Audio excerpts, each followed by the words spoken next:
for those Russians who have left the country because we are protesting and fighting against the war and against Putin's regime.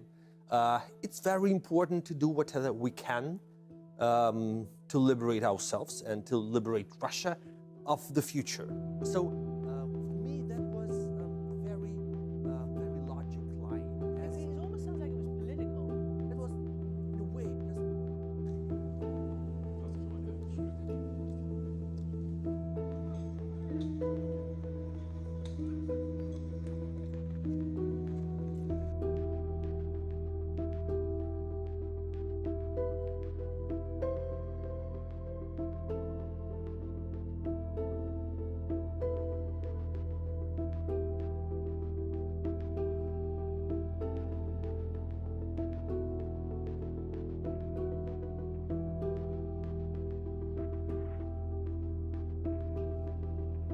all the previous Russian history seems to me like a huge propaganda right now. We have never had any kind of people's history of Russia.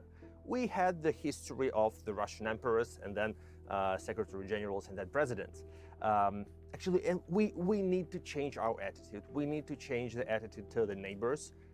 We need to focus the real story behind us, and all those stories are sometimes dreadful. Russian history is full of blood, and we need to know it. And history is being used as justification of this war.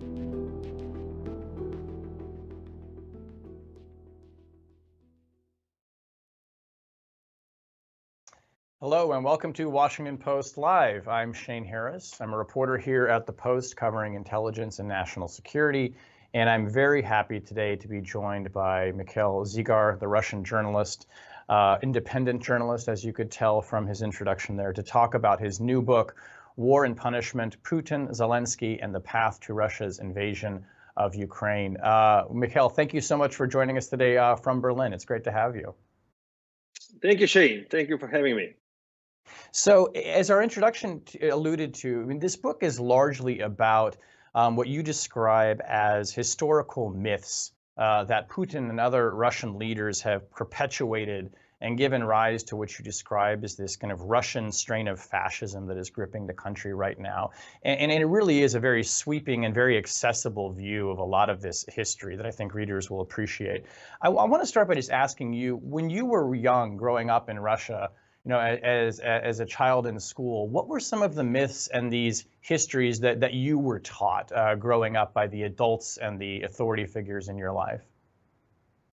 You know, yeah, actually, as a kid, I was growing in the Soviet Union, so you may imagine that the history I was taught was terrible. Yeah, it was a Soviet history, and actually, I don't know why, but I was really annoyed with that approach of Soviet supremacy, and it's not different from Russian students. Russian school children are being taught today, especially since like 2 days ago, the new history textbook was published, and it was revealed that former Minister of Culture, Vladimir Medinsky, has written a new history, unified history textbook. So it's going to be even much more propagandist, much worse than that textbook I was forced to read when I was a student in the Soviet Union. But actually, I was 10 when Soviet Union collapsed. So I was lucky enough to live both lives and to witness both versions. I know the totalitarian version of Soviet history of Russian Empire, and I was witnessing how it was being analyzed after the collapse of Soviet Union. And actually, we have started that going that way. We have started confessing, and we have started analyzing the crimes of Russian imperialism. But then we unfortunately stopped on that way, and we didn't finish our job. So this book is an attempt to probably to start from the scratch, because after the war against Ukraine started, a lot of people realized that everything we've been doing was not enough. It's just we should start from the scratch, and we should try to understand that a lot of things we were considering to be sacred are brutal, and they are killing people in other countries, not only in Russia, but in neighboring countries as well. For those people who aren't familiar with some of the big strains and ideas and these myths in Russian history, so give us a sense of what the big ones are about, the founding Oh, of yes. Russia, its relation to Ukraine. What are some of the big ones that you write about in the book that Russian people are sort of, are used to hearing, but Americans might not know? Yeah, definitely. First, Russians and Ukrainians are the same people. That's the most popular Soviet myth, and I start with it in my book. Actually, it was invented only 300 years ago by a German monk who lived in Kiev. But in Soviet Union, everyone knew that's like the only the one people. And Ukrainian language, that's another myth that was widespread in the Russian Empire and in the Soviet Union as well. So Ukrainian language does not exist, and it's just wrong Russian. And that's ridiculous, but that's tragic that, for example, President Putin believes in that. He truly thinks that there is no Ukrainian language. Yeah, and there are lots of those very imperialistic myths. There is the idea of Russian supremacy consists of different myths that actually Russia has never been a colonial empire. Russia is just a very generous country. We have never colonized anyone. Siberia or Ukraine or North Caucasus, they are just integral parts of Mother Russia. We're only helping them, feeding them, and so on and so forth. Yeah, that's terrible, pathetic, and that's a shame that people still believe that. You talked about when the Soviet Union ended, and you said you were 10 years old, so you were quite young. Was there a sense in Russia that a new day was opening and maybe these myths of the past would be put behind people, or did they still loom very large even in the post-Soviet imagination in Russia? No, actually, until recently, there was a huge historical debate, I would say, but actually, Russian civil society was very developed, and a lot of books, a lot of very good books have been written and published. A lot of archives have been opened. Recently, they have been shut down again, especially KGB archives or military archives. But for most of 90s and partially even in the beginning of Putin's presidency, the atmosphere in academic institutions, in universities, sometimes in the media, was more or less free. So it was possible to speak about anything.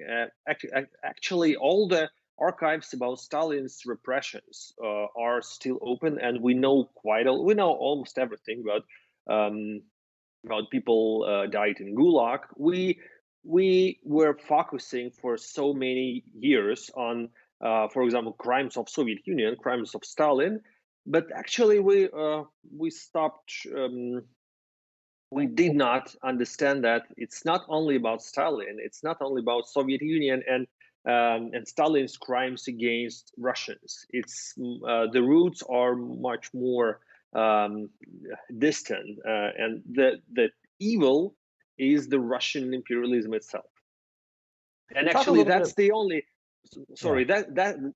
That's the last step. We have never been brave enough to address that issue, because there are lots of very good books about crimes of different emperors, crimes of Stalin, but rarely Russian historians could speak about the concept of Russian Empire as an evil.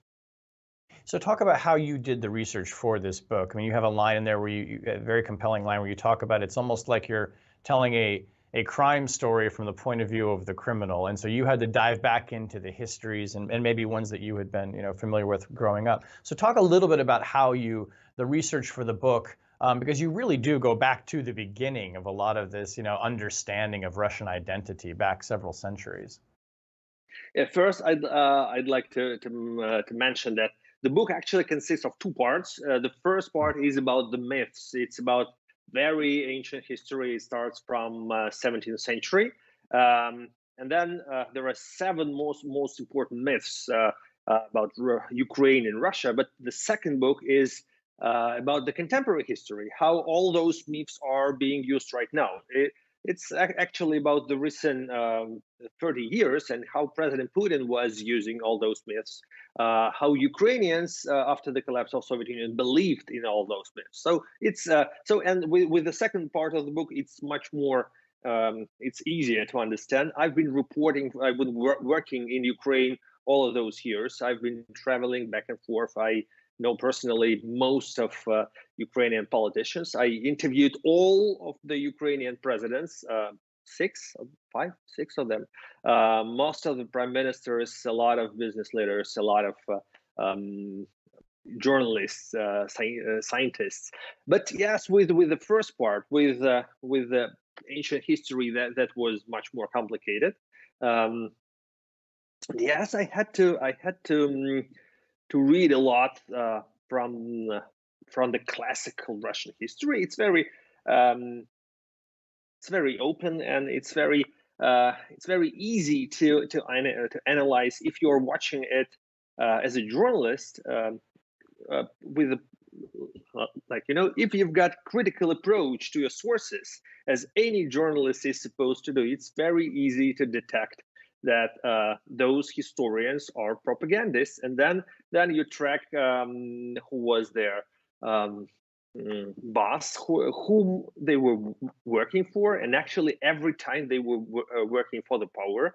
Nikolai Karamzin, who is considered to be the father of Russian historiography, was official historiographer. He was working for the emperor Alexander I, and that happened with all of them. And when you're watching how they were changing and rewriting history, how they were creating those artificial constructions to prove what the emperor wanted, or what the Secretary General of the Communist Party wanted them to prove, it becomes very interesting investigation. You see the fraud, and as a journalist, you are watching all those instruments and all those people who were creating all that fraud during the last 3 centuries. Actually, it's not that hard. I didn't try to analyze what happened in 10th century. Actually, the history of the fraud of falsification of Russian history is only 3 centuries long. And you mentioned something I think is really important in the context of now what's happening with Russia's war against Ukraine, which is that President Putin, believes in many of these myths, that he's internalized this idea that Ukraine is not even a real country, that its language is not real. And we saw this in essays that he wrote, very provocative, and I think most people felt very historically misguided and false essays he wrote before the invasion of Ukraine, where you could sort of see him creating a context for this. So talk about the way that he's internalized this idea and deploys it. And you write in the book about a fascinating group of brothers too, the Kovalchuk brothers, who seem to have this tremendous influence over Putin's thinking, particularly about Ukraine. So talk a bit about those influences on him. Yeah, thank you. That's really interesting, because we know that Yuri Kovalchuk is the closest friend of President Putin, and he was the person who spent the 2020 COVID lockdown with him. So he's got the access to the body, and he is the most influential oligarch. But it's very important that he is originally, his surname is Ukrainian. He's originally Ukrainian. So he is supposed to know best everything about Ukrainian culture, and it's really funny that his father was a very famous Soviet academician. He was a historian, and his specialization was history of Crimea and Sebastopol. That is the most important Russian naval base in the Black Sea. So Actually, Kovalchuk, the senior, was the person who was writing all those heroic stories about Sebastopol as a Russian city, and Kovalchuk family is the source of that concept that Crimea is a sacred place for Russians. It's something like cradle of Russian military glory. It's very interesting because back in 2014, when Putin when Russia occupied Crimea, when that operation started, it was a shock for many Russians. A lot of people did not expect that, and even more, there was no popular demand for that. That was not widely discussed in Russia, and like many people were really surprised. It's not like Kosovo and Serbia. For many Serbs, Kosovo is a very painful topic because they are really speaking about that a lot. And Crimea was not important. Yeah, everyone knew, everyone had an opportunity to travel to Crimea because that was a popular summer resort. But no one had a real problem with that. So no one wanted Crimea back to Russia. So probably one of the few people to share that idea was President Putin. And for many years, there was a question for the journalists: why he was so sure? What's the source of his inner belief that Crimea should be Russian? So now we know that's from Kovalchuk family.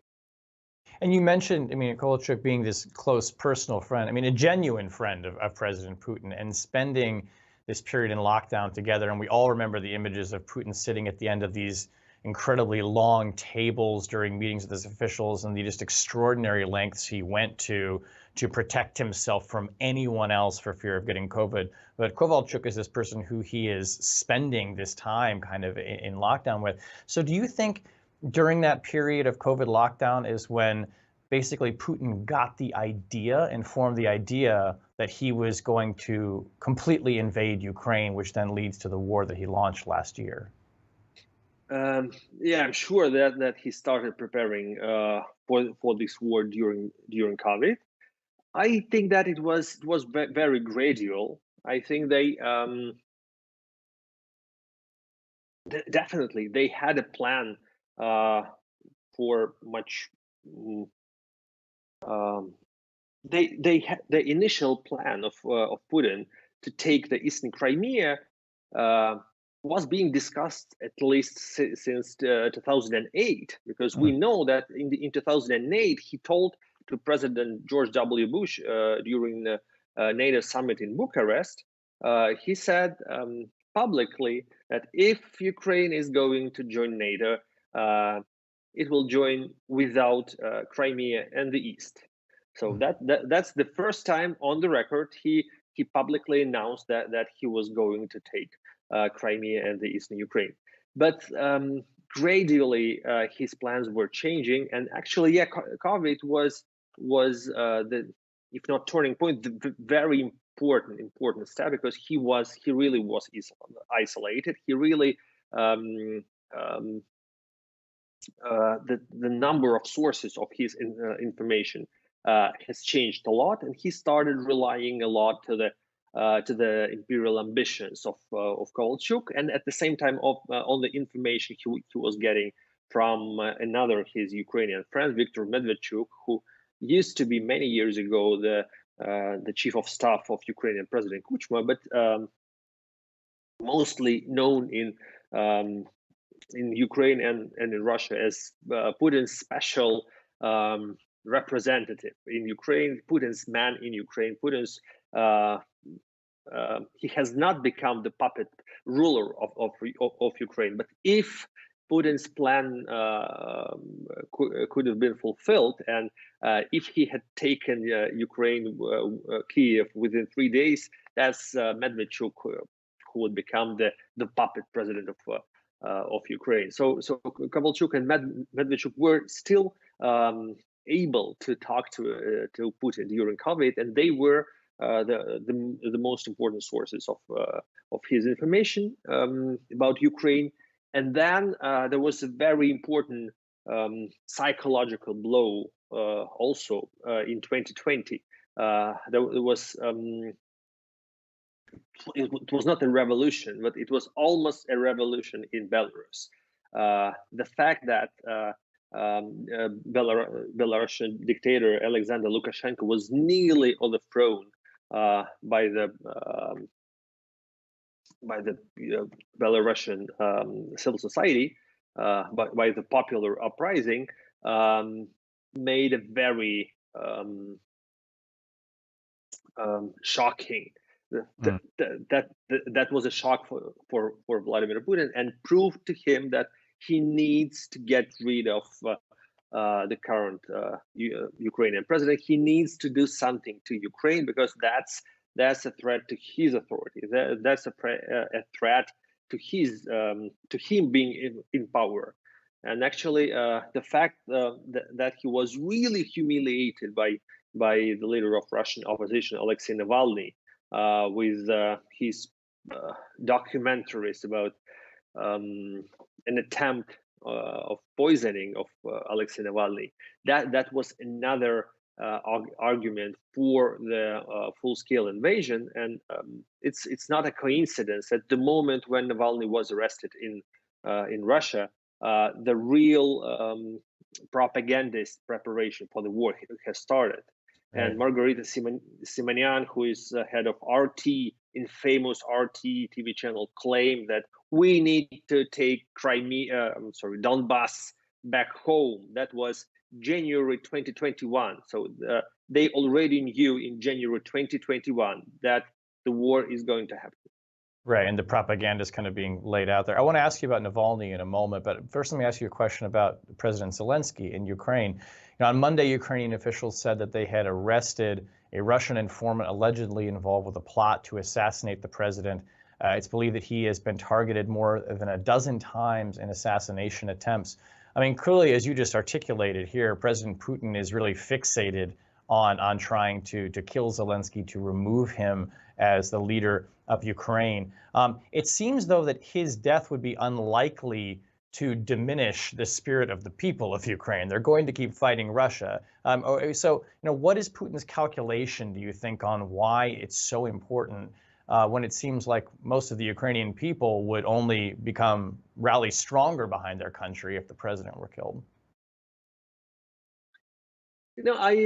First of all, I think that Putin rarely has a strategy. He's a tactical player. He's not a chess player. He's a surfer.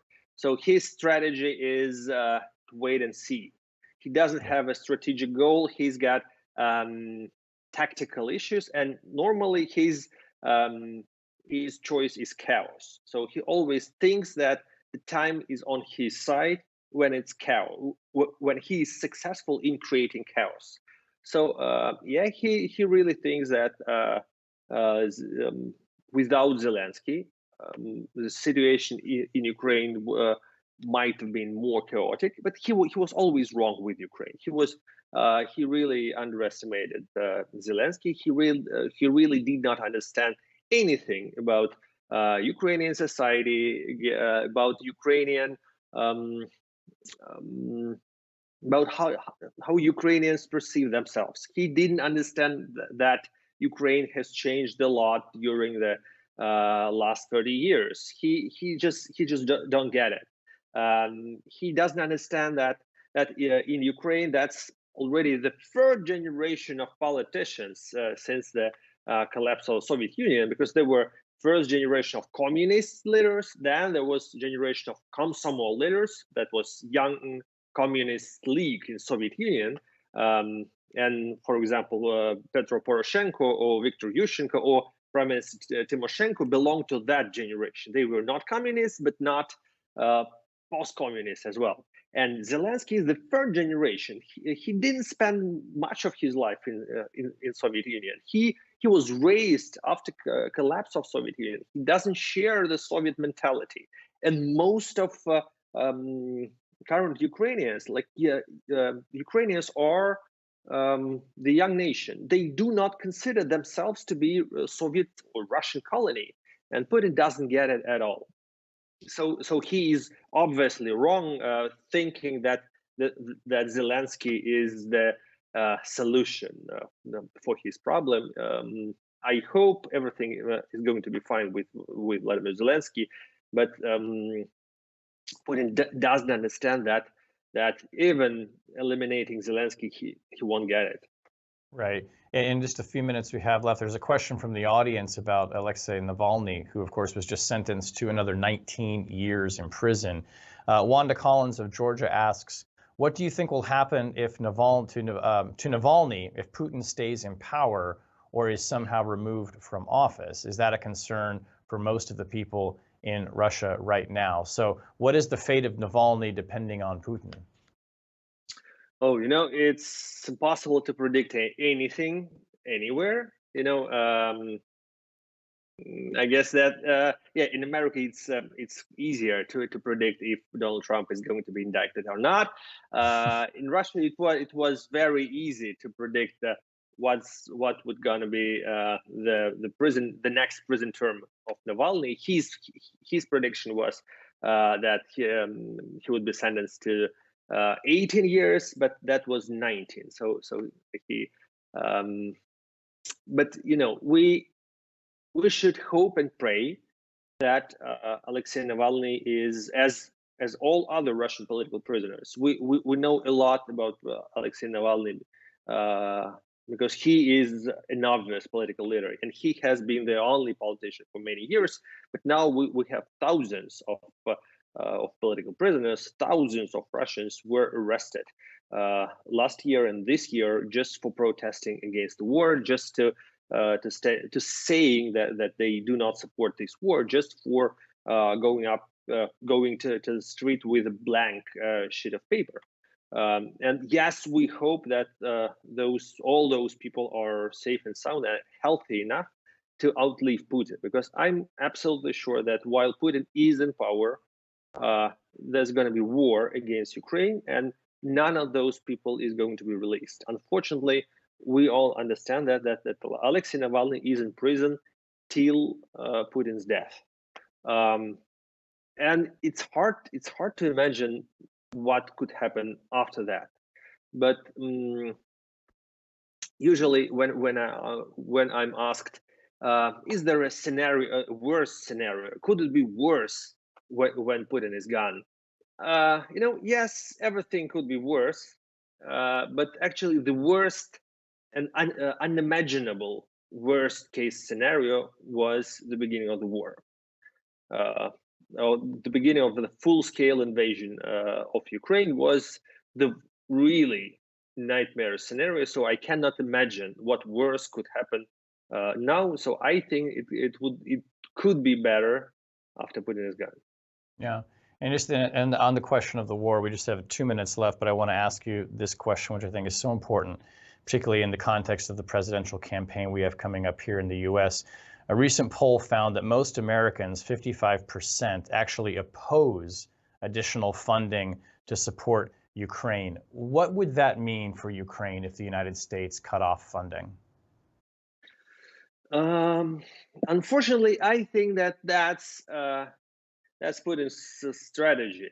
As I've said, his strategy is to wait. So yeah, he's really expecting that after American presidential election, America would stop supporting Ukraine, and that would be a blow. That would be a blow to Ukraine, because Putin is waiting for that. There is some kind of a stalemate on the front line, and he almost does nothing, but he still has got the plan to take Kiev. He still has got the plan to start the new offensive, but he's going to wait till the moment he's sure America stopped supporting Ukraine. And then I hope he will not leave to that point, but he hopes that this moment will come and he is ready to strike again. Right. Well, we will all watch that very closely. And in the meantime, for the history of all of this, it's so important. People should read Mikhail Zygar's book, War and Punishment. Mikhail, thank you so much for joining us here today. It was great talking to you. And thank you to all of you for joining us. If you want to see what interviews we have coming up in the coming weeks, please go over to WashingtonPostLive.com and see our full schedule there. I'm Shane Harris. Thanks for joining us.